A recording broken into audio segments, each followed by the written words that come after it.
Aspergiamo il corpo del nostro Papa Francesco.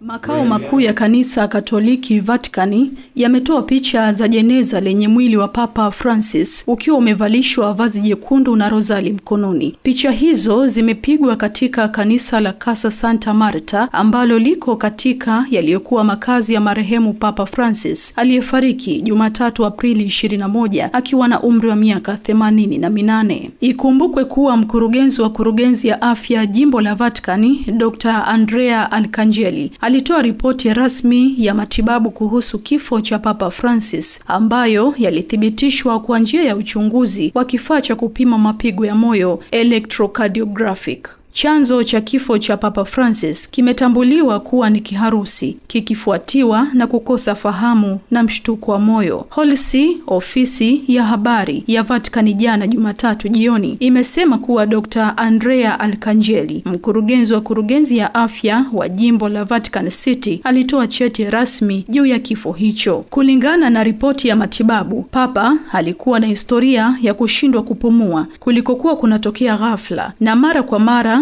kulikokuwa kunasababishwa na nimonia ya pande zote mbili, shinikizo la damu, kisukari kinachojulikana kitaalam type 2 diabetes kinachotokana na insulini kushindwa kufanya kazi kabisa kwa sababu ya kuzidiwa na kiwango cha sukari. Aidha, kifo chake kilithibitishwa kupitia kifaa cha kielektroniki kinachojulikana kama tatografia kiwekwacho kwenye hadubini na kumfanya athibitishe juu ya kifo hicho. Hii ni Msasa Online. Rendiamo grazie a Dio.